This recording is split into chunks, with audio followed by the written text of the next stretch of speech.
My teacher refused to let anyone leave her class for any reason, until my friend collapsed on the floor while she did nothing. I broke the rules to save his life, and she made it her mission to destroy me for it. It started on a Tuesday in October, the kind of gray morning that makes you want to crawl back into bed. Mrs. Henderson walked into AP Biology with her usual flat smile. She announced that absolutely no one was allowed to leave the classroom for any reason until the bell rang in 53 minutes. Her voice had this sharp edge that made everyone sit up straighter. "I don't care if you're sick, dizzy, or having a panic attack," she said, setting her mug down with a hard clink. "You stay in your seats. No exceptions." The whole class exchanged looks. Even for Henderson, this was extreme.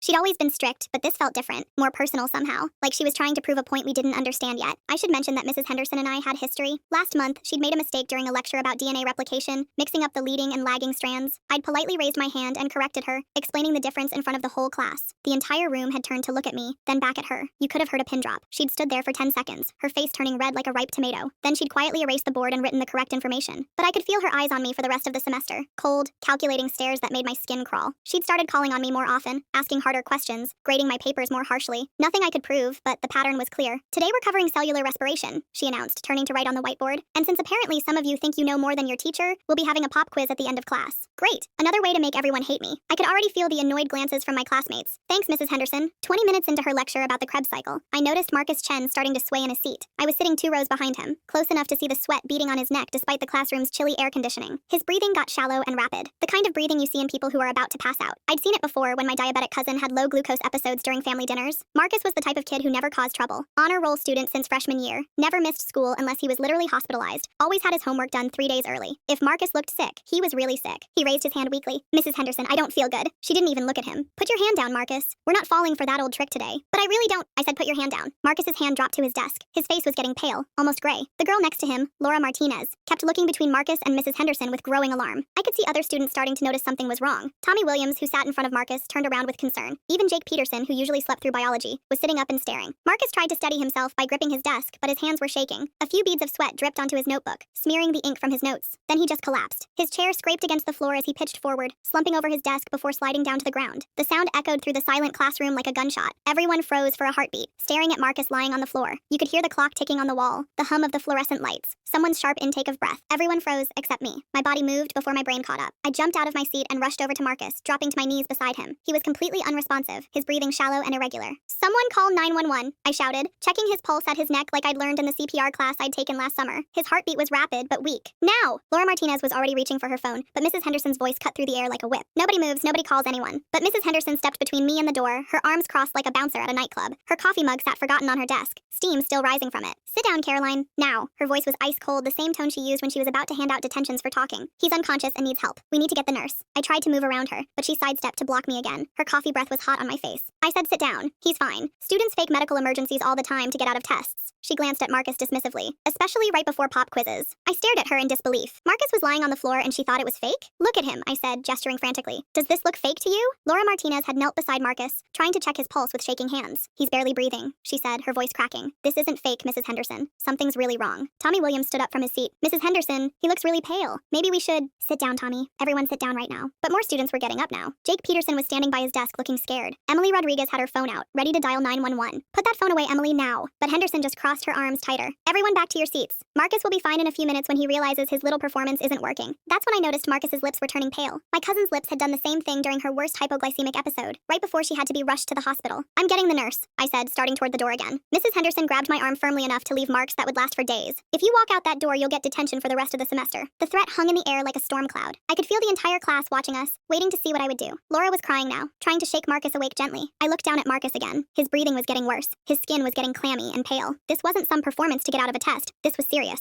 "I don't care about detention," I said, shaking Henderson off. I ran. Her shouted threats followed me down the hallway, echoing off the lockers. "Caroline Thompson, you get back here right now. You'll regret this." But I didn't stop. The corridor felt endless as I sprinted toward the nurse's office, my sneakers squeaking against the polished floor like a rubber duck chorus. My backpack bounced against my spine with each step. Mrs. Patterson, the school nurse, was eating a yogurt at her desk when I burst through her door. She took one look at my face, probably red and panicked, and immediately grabbed her emergency kit from the wall cabinet. "Where?" she asked, already moving toward the door with the efficiency of someone who dealt with real emergencies before. Room 204. Kid collapsed, unconscious. His lips are turning pale. Diabetic? I think so. Maybe. I don't know, but something's really wrong. We ran back together, Mrs. Patterson's keys jangling like wind chimes as we rounded the corner. I could hear her radio crackling as she called ahead to the main office. By the time we reached the classroom, Mrs. Henderson had finally moved Marcus into the recovery position, but she was still acting like nothing serious had happened. The whole class was clustered around Marcus's desk, their faces pale with worry. Mrs. Patterson immediately knelt beside Marcus and began checking his vital signs with practiced hands. She pulled out her radio and called for an ambulance, her voice professional but urgent. This is Patterson in room 204. I need paramedics now. Student, unconscious, possible diabetic emergency, pulse is weak and rapid. She opened her emergency kit and pulled out a glucagon injection pen. Has he eaten today?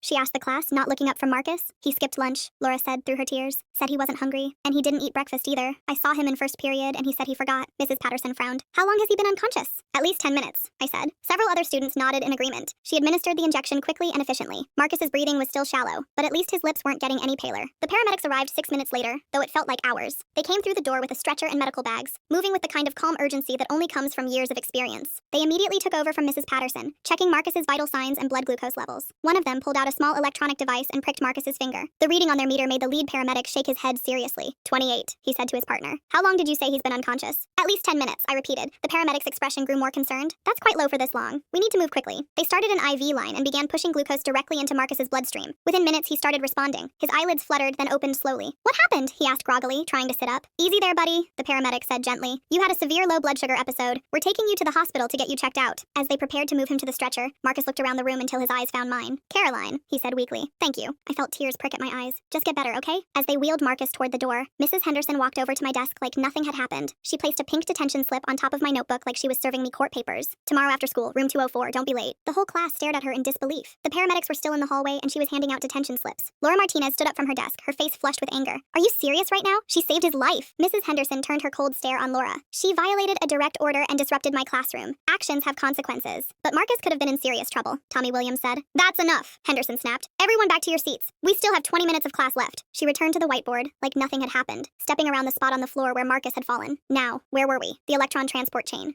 But nobody was paying attention anymore. The entire class was staring at the area where Marcus had collapsed, where his health had been in jeopardy while our teacher worried about maintaining control. Jake Peterson raised his hand. Mrs. Henderson, shouldn't we talk about what just happened? There's nothing to talk about. Caroline chose to leave class without permission, and now she'll face the consequences. That's how the real world works. Emily Rodriguez shook her head in disbelief. The real world? In the real world, people help each other when someone's in trouble? Mrs. Henderson's face darkened. Emily, do you want to join Caroline in detention? The threat silenced the room, but I could see the anger in my classmates' faces. They knew what they'd witnessed, and they knew it wasn't right. When the bell finally rang, I was the first one out the door. I went straight to the principal's office, my hands still shaking from adrenaline and disbelief. The secretary looked up as I entered, probably noting my disheveled appearance and the urgency in my voice. Is Mr. Davis available? It's urgent. She buzzed him, and within minutes I was sitting across from Principal Davis's massive oak desk. His office smelled like coffee and old books, and there were framed diplomas covering one wall. He listened to my story, nodding occasionally, but his expression remained frustratingly neutral. He took notes on a yellow legal pad, his pen scratching across the paper. When I finished, he leaned back in his leather chair, which creaked under his weight. I understand you were trying to help Caroline, but Mrs. Henderson is an experienced teacher with 15 years of service. She knows how to handle medical situations. I felt like I'd been slapped. She told me students fake emergencies to get out of tests. Marcus could have been in serious trouble. Mr. Davis shuffled some papers on his desk, not meeting my eyes. The detention stands. You violated a direct order from your teacher. There have to be consequences, regardless of your intentions. So helping someone in a medical emergency is wrong if a teacher says not to do it? That's not what I'm saying, Caroline. But we can't have students walking out of class whenever they feel like it. What if every student decided they knew better than their teachers? I stared at him in disbelief. This wasn't about knowing better. This was about a medical emergency. According to Mrs. Henderson, the student was fine. She handled the situation appropriately. By doing nothing, by blocking me from getting help, but I could see I wasn't getting through to him. Mr. Davis had made up his mind before I even sat down. In his world, teacher authority trumped student safety. I walked out of his office feeling like I'd entered some alternate reality where helping someone in a medical emergency was a punishable offense. Hallways seemed to stretch forever as I made my way to my locker, other students giving me curious looks. Word was already spreading. I could hear whispered conversations stopping when I walked by, see students pointing at me and talking in hushed tones. That evening, I called Marcus's mom to check on him. Mrs. Chen answered on the first ring, her voice tired but grateful. Caroline, thank goodness you called. Marcus is stable, but they're keeping him overnight for observation. How bad was it? She was quiet for a moment. The doctors said his glucose was critically low. 28 is dangerous territory. If he'd been unconscious much longer, he could have gone into a coma. There could have been serious complications. My stomach dropped. Serious complications. While Mrs. Henderson was worried about students faking emergencies. The doctor said you probably saved his life by getting help when you did. If you'd waited even 5 more minutes. She didn't finish the sentence, but she didn't need to. We both knew how close it had been. Thank you, Mrs. Chen said, her voice thick with emotion. You did the right thing, no matter what anyone at that school says. But at school the next day, I was the villain. Mrs. Henderson had spent her morning coffee break in the teacher's lounge. page, telling anyone who would listen about my disruptive behavior and complete disregard for authority. Word spread fast in a small school. Teachers who used to smile at me in the hallways now looked at me with disappointment. Some wouldn't even make eye contact. During lunch, I overheard Mr. Garcia talking to Mrs. Kim near the vending machines. Caroline Thompson walked out of Henderson's class yesterday. Complete disregard for authority. Henderson says it's part of a pattern. That's not like her, Mrs. Kim replied, glancing in my direction. She's usually such a good student. Well, you never really know kids these days. Henderson says she's been having problems all semester. Disrespectful, argumentative. I wanted to march over there and tell them the truth, but I knew it wouldn't matter. They'd already made up their minds. Mrs. Henderson's version was spreading like wildfire while the truth suffocated in silence. I ate my sandwich in the far corner of the cafeteria, avoiding eye contact with anyone. Even some of my friends seemed unsure about approaching me. The invisible scarlet letter was working perfectly. During chemistry class, Mr. Peterson gave me a concerned look when I walked in. After class, he pulled me aside. Caroline, is everything okay at home? Mrs. Henderson mentioned you've been having some difficulties. I stared at him. What kind of difficulties? She didn't go into details, but she's concerned about your behavior lately. Said you've been acting out, being disrespectful. Mr. Peterson, I helped a student who collapsed. That's all I did. He looked uncomfortable. That's not how Mrs. Henderson tells it. And there it was. The poison was spreading, turning teachers against me with carefully crafted lies and half-truths. The detention was scheduled for 3:15. I showed up 5 minutes early and found Mrs. Henderson grading papers at her desk, red ink bleeding across student essays like wounds. She didn't look up when I entered. Take a seat in the back. You'll be copying pages 247 through 265 from the biology textbook, by hand, no abbreviations. For the next hour, I copied meaningless passages about photosynthesis while she worked at her desk. The silence was suffocating, broken only by the scratch of pencil on paper and the occasional satisfied grunt from Henderson as she marked another paper. Every few minutes, she'd look up at me with this satisfied smirk, like watching me write was the highlight of her day. Her eyes held a malicious glint that made my skin crawl. When the clock finally hit 4:15, she looked up from her grading. Finished? I held up the pages of copied text, my hand cramping from gripping the pencil so tightly. She glanced at them dismissively and handed me another detention slip. Same time tomorrow. Maybe you'll learn to follow instructions. This continued for a week. Every day at 3:15, another hour of mindless copying while Mrs. Henderson savored her power trip. Every day, another detention slip for the next afternoon. By Wednesday, she'd escalated the punishments. Instead of copying, I had to clean all the lab equipment. Beakers, test tubes, microscope slides. Everything had to be spotless, which meant scrubbing the same pieces multiple times until she was satisfied. Maybe some manual labor will teach you humility, she said, watching me scrub a beaker for the 3rd time. You clearly weren't raised to respect authority. My hands were raw from the harsh soap and constant scrubbing. When I finally finished, she inspected my work like a drill sergeant conducting inspection. Do it again. This one has water spots. By Thursday, other students started avoiding me in the hallways. The word was spreading that I was a problem student who couldn't be trusted. Teachers were giving me strange looks, and my grades started slipping in other classes because I couldn't get to after-school tutoring sessions. Mrs. Henderson had made sure the detentions ran until 5 p.m., eliminating any chance of getting extra help or participating in activities. Friday's detention was the worst yet. She made me reorganize the entire supply closet. Boxes of chemicals, lab equipment, outdated textbooks. Everything had to be sorted, labeled, and arranged to her exact specifications. This should keep you busy, she said with obvious satisfaction, and maybe next time you'll think twice before defying a teacher. I spent 3 hours in that stuffy closet, breathing in dust and chemical fumes while she sat at her desk reading a magazine. When I finally emerged, covered in grime and sneezing from the dust, she barely glanced up. Clean yourself up before you leave. We can't have you tracking dirt through the halls. My parents were starting to ask questions about why I was coming home so late every day. I kept making excuses about staying after for study groups, hoping this nightmare would end, but Mrs. Henderson showed no signs of letting up. By the time I got home that Friday, it was nearly 6 p.m. My parents were waiting in the kitchen, and they did not look happy. Sit down, Caroline, my dad said, his voice unusually stern. We need to talk. I knew I couldn't keep lying. The guilt was eating me alive, and I was exhausted from the week of abuse. So I told them everything. Marcus's collapse, Mrs. Henderson's refusal to get help, the detention, the escalating punishments. My dad's face went through about 6 different emotions before settling on pure fury. His jaw clenched so tight I thought he might break a tooth. My mom just sat there shaking her head in disbelief. You're telling me they're punishing you for getting help for an unconscious student? My dad asked, his voice dangerously quiet. That's exactly what I'm telling you. My mom pulled out her phone with the determination of a general planning battle strategy. We're calling the school first thing Monday morning, but Mrs. Henderson was already 3 steps ahead. Over the weekend, she'd spent hours crafting a formal complaint against me. On Monday morning, she filed it with the district office for chronic disruptive behavior and defiance of authority. The complaint was a masterpiece of manipulation, painting me as a troubled student with behavioral issues who'd been escalating all semester. She mentioned the DNA correction incident as evidence of my pattern of disrespect and my need to undermine teacher authority. I was called to the counselor's office during second period. Mrs. Foster, who'd always been kind to me, looked genuinely uncomfortable as she explained that the school board was reviewing my case. They're considering suspension, Caroline. This is serious. I felt like the world was tilting off its axis. For getting help when someone was having a medical emergency? Mrs. Foster sighed, rubbing her temples like she had a headache. Mrs. Henderson has been here for 15 years. She has an exemplary record. The administration trusts her judgment completely. What about Marcus? Ask him what happened. Marcus hasn't returned to school yet. And even if he had, Mrs. Henderson says you've been spreading stories to get sympathy and avoid consequences for your behavior. I felt like I was drowning in quicksand. Every move I made just pulled me deeper into Henderson's web of lies. That afternoon, my parents met with Principal Davis and Vice Principal Martinez. I wasn't allowed in the room, but I could hear raised voices through the door. My dad's voice carried the most, punctuated by phrases like liability lawsuit and medical negligence. When they finally came out 45 minutes later, my dad looked like he wanted to put his fist through a wall. His face was red and his hands were balled into fists at his sides. They're standing by their teacher, he said through gritted gritted teeth. But this isn't over. My mom had already started researching lawyers on her phone during the drive home. By Wednesday, we had an appointment with Patricia Wong, an education attorney who specialized in student rights cases. Mrs. Wong's office was in a sleek downtown building that smelled like expensive leather and fresh coffee. She listened to our story without interrupting, taking notes on a yellow legal pad. When we finished, she asked to see all the documentation, the detention slips, the formal complaint, any emails or letters from the school. This is a clear case of retaliation, she said, reviewing the papers. But we'll need more evidence than just your word against hers. That's when I remembered something important. Our school had recently installed security cameras in all the hallways and classrooms as part of a safety upgrade after a break-in last spring. The whole incident with Marcus would be on video. Mrs. Wong's eyes lit up. That could be the smoking gun we need. I'll file a formal request for the footage immediately. The school initially refused, claiming technical difficulties with the recording system. Then they said the cameras in that particular classroom weren't working that day. When Mrs. Wong threatened legal action, they suddenly discovered that the recordings were available after all. While we waited for the footage, Mrs. Henderson escalated her campaign against me. She started calling my other teachers, planting seeds of doubt about my character and home life. I'm concerned about Caroline, she told Mr. Peterson after chemistry class. She's been having some behavioral issues. I think there might be problems at home. In chemistry class the next day, Mr. Peterson pulled me aside after the bell rang. Caroline, is everything okay?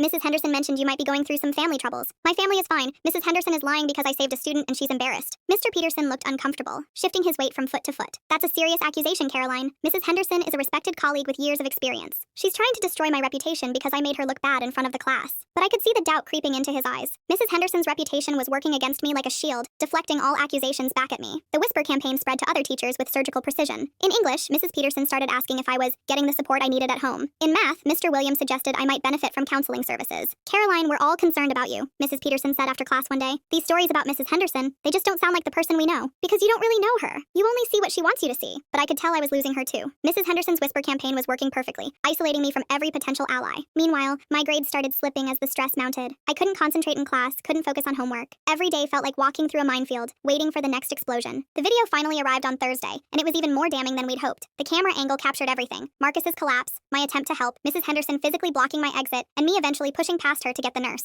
But more importantly, there was audio. Crystal clear recording of Henderson threatening me with detention if I left, dismissing Marcus's medical emergency as fake, and telling the class that students fake emergencies to get out of tests. Mrs. Wong called us immediately after reviewing the footage. This is incredible evidence. No jury would side with the school after seeing this. But Mrs. Henderson wasn't finished. When word somehow leaked that we had video evidence, she launched an even more vicious character assassination campaign. She started telling teachers that I had a history of emotional problems dating back to middle school. She suggested that my parents were going through a messy divorce and that I was acting out for attention. The rumors reached my other classes faster than wildfire in dry grass. Teachers who'd known me for years suddenly started treating me like a troubled child who needed careful handling. Caroline, I want you to know that my classroom is a safe space, Mrs. Peterson said during English class. If you need to talk about what's happening at home, I'm here. Nothing is happening at home. Mrs. Henderson is making things up, but the damage was already done. Even my closest friends started looking at me differently, wondering what they didn't know about my supposedly troubled family life. I felt like I was drowning in a sea of lies and manipulation. Every day brought new humiliation, new whispered conversations that stopped when I walked by. My grades started slipping because I couldn't concentrate on anything except the constant anxiety of wondering what Henderson would do next. Then something unexpected happened. Jessica Walsh, a quiet girl from my biology class,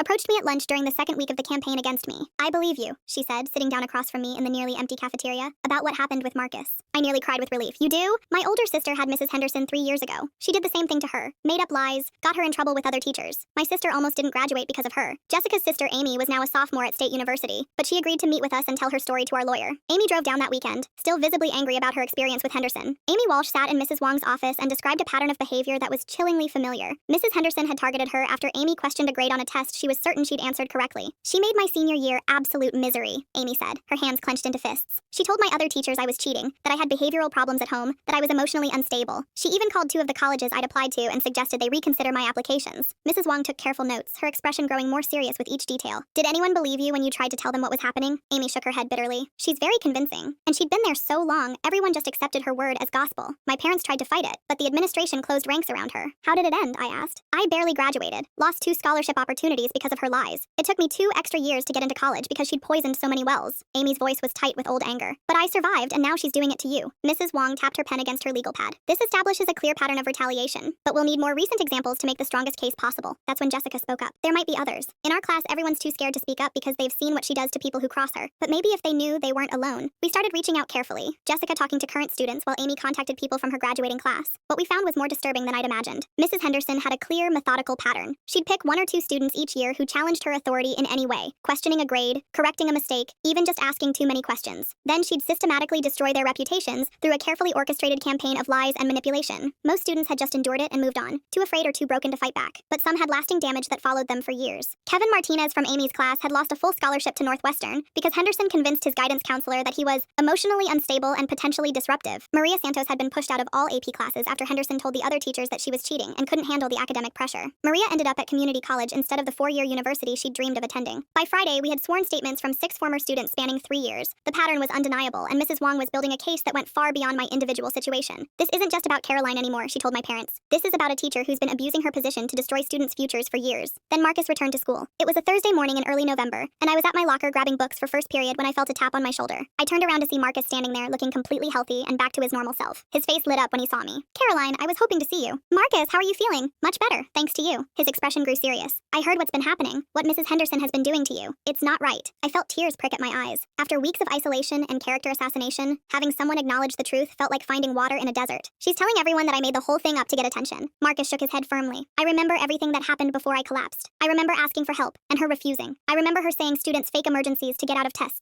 I remember her trying to stop you from leaving. His testimony would be crucial. But more than that, just having him believe me restored something that Henderson's campaign had been trying to destroy, my faith in the truth. That afternoon, Marcus and his parents met with Mrs. Wong. His account corroborated everything I'd said, but more importantly, his medical records showed just how serious his condition had been. The doctor said another 5 to 10 minutes without treatment could have led to serious complications, Mrs. Chen explained, her voice still shaky with the memory. Caroline literally saved our son, and they're punishing her for it. Dr. Chen, who is a physician himself, provided additional medical testimony about the seriousness of Marcus's condition. A glucose level of 28 with loss of consciousness is a medical emergency. Every minute of delay increases the risk of serious complications. Mrs. Wong now had multiple pieces of evidence: the security footage, Marcus's testimony, medical documentation proving the severity of his condition, and a documented pattern of retaliation spanning multiple years. She scheduled a meeting with the superintendent for the following Monday. But the night before the meeting, Mrs. Henderson made the biggest mistake of her career. She called my house at 9:30 p.m., thinking she was calling Mrs. Thompson, another teacher who lived in our neighborhood and had a similar last name in the school directory.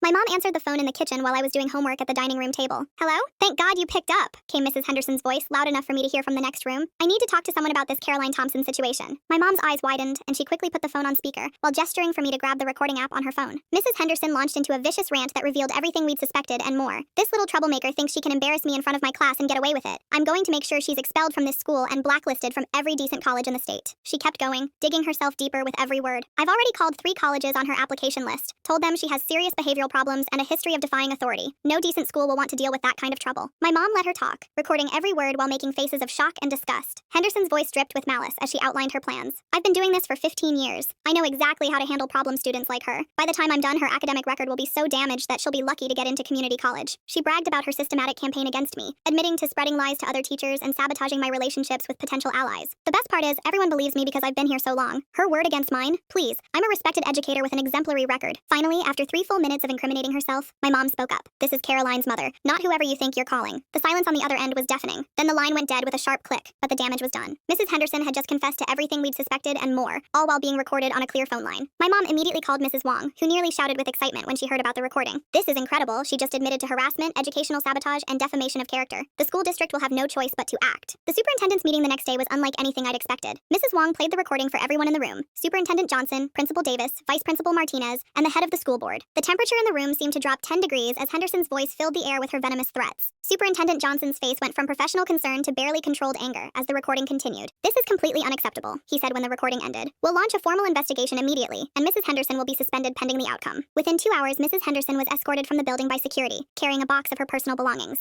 I watched from the window of Mrs. Foster's office as she loaded her car, her face a mask of fury and humiliation. The news spread through the school like wildfire. Students who had been whispering about me behind my back suddenly wanted to know what had really happened. Teachers who had treated me with suspicion started looking embarrassed about their behavior. But even suspended, Mrs. Henderson wasn't going quietly. She hired Lawrence Blackwell, a lawyer known for defending teachers in disciplinary cases, and prepared to fight the charges. Her defense strategy was predictably desperate. Blackwell claimed the recording was taken out of context and that Mrs. Henderson was simply venting about a difficult student to a colleague. He suggested that I had somehow orchestrated Marcus's medical emergency to create drama and get attention. My client is a dedicated educator with 15 years of exemplary service, Blackwell said during a preliminary hearing. She's being railroaded by a troubled student and her litigious parents. It was so ridiculous that even Mrs. Henderson seemed embarrassed by some of the arguments, but Blackwell pressed on, trying to paint me as a manipulative troublemaker who'd fooled everyone, including the paramedics and doctors. The formal hearing took place 3 weeks later in the district office boardroom. Mrs. Wong had prepared our case meticulously, organizing all the evidence into a compelling narrative that was impossible to ignore. The security footage was played first, showing Marcus's collapse and Mrs. Henderson's callous response. The audio was crystal clear, capturing her dismissive comments about fake emergencies and her physical attempts to prevent me from getting help. Then came Marcus's testimony. He spoke clearly and calmly about what he remembered from that day, how sick he'd felt, and how Mrs. Henderson had refused to let him get help, even when he'd asked directly. directly. I remember feeling dizzy and asking for permission to go to the nurse, he said. Mrs. Henderson told me to put my hand down and accused me of trying to get out of a test. The next thing I remember is waking up in the ambulance. Dr. Chen provided medical testimony about the seriousness of Marcus's condition and the potential consequences of delayed treatment. Another 5 minutes could have resulted in serious complications, he said firmly. Caroline's quick action prevented a medical crisis from becoming a tragedy. The other students who'd been victimized by Mrs. Henderson told their stories next. Amy Walsh spoke about the scholarship she'd lost. Kevin Martinez about the colleges that had rejected him after Henderson's calls. Maria Santos about being pushed out of AP classes. Each testimony painted the same picture. A teacher who used her authority to destroy students who dared to challenge her, no matter how legitimate their concerns. Finally, Mrs. Wong played the recorded phone call. The room was dead silent as Henderson's voice filled the air with threats and admissions of sabotage. Several board members shook their heads in disgust. One board member, Mrs. Chen, no relation to Marcus, asked, "Mrs. Henderson, do you deny making these statements?"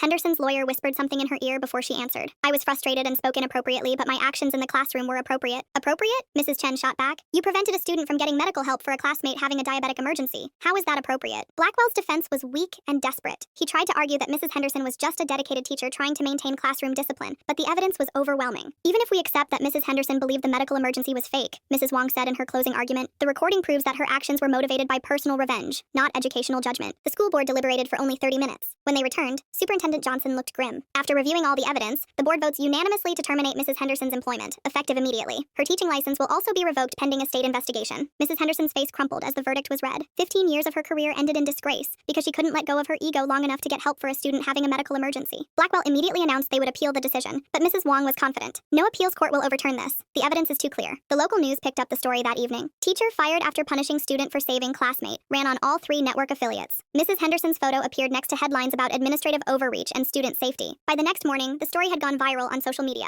Parents across the district were sharing the article with comments like, "This could have been my child," and "How many other teachers are like this?" The story even made national news when a cable network picked it up. Suddenly, I was getting interview requests from reporters wanting to talk about student rights and teacher accountability. Mrs. Henderson tried to get another teaching job, but the story followed her everywhere. School districts wouldn't even interview her once they searched her name online. Within 6 months, she had moved to another state, but even there, the story haunted her. Meanwhile, the positive changes at our school were immediate and far-reaching. The administration implemented new policies about medical emergencies. No teacher could prevent a student from seeking help for a medical situation, period. They also added mandatory training on recognizing genuine emergencies versus attention-seeking behavior, though most teachers admitted they would have acted differently than Henderson regardless. Students who had been quietly suffering under other problem teachers started speaking up, emboldened by seeing that the administration could no longer ignore patterns of abuse. Mrs. Rodriguez, the Spanish teacher, was investigated after 3 students came forward with similar stories about retaliation and grade manipulation. She resigned before the investigation concluded. Mr. Thompson in the math department was put on probation after students reported his habit of humiliating kids who asked for help. The entire school culture shifted. Teachers became more careful about how they treated students, knowing that their actions would face real scrutiny. Students felt safer reporting problems, knowing they wouldn't automatically be dismissed. Mr. Davis, who had initially dismissed my concerns, personally apologized during a meeting in his office.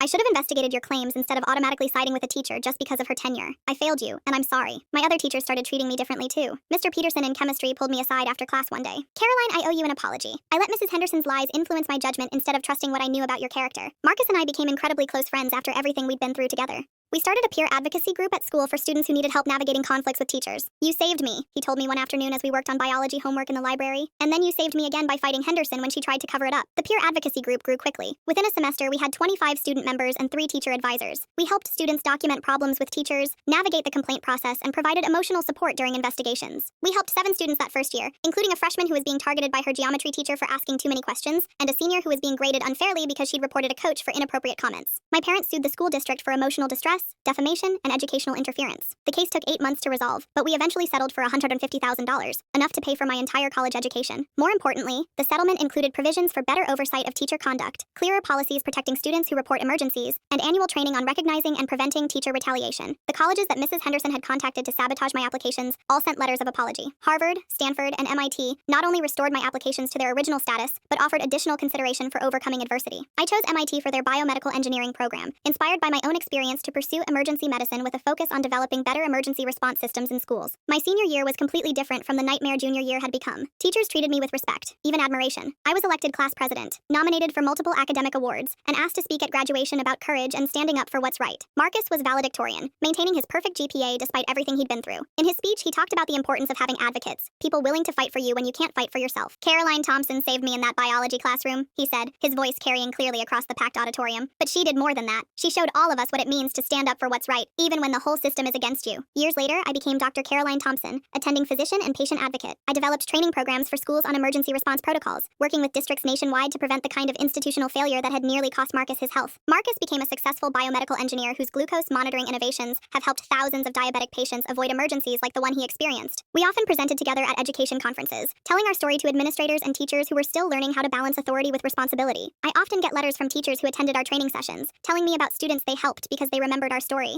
Mrs. Henderson tried to destroy me, but instead she created an advocate who would spend her career preventing other students from facing what we endured. Last month, Marcus started his freshman year at MIT studying biomedical engineering. He texted me a photo from his first day with the message, "Thanks for saving me." Again, every morning, when I put on my white coat and walk into the emergency department, I think about that scared 17-year-old girl who made a split-second decision to run for help. She had no idea that moment would define the rest of her life, but she knew what was right. Mrs. Henderson wanted to make me an example of what happens to students who step out of line. Instead, she made me an example of what happens when you refuse to let injustice win. Mrs. Henderson lost her job, her reputation, and her career. But Marcus and I, we found our calling, and that makes us the real winners in this story.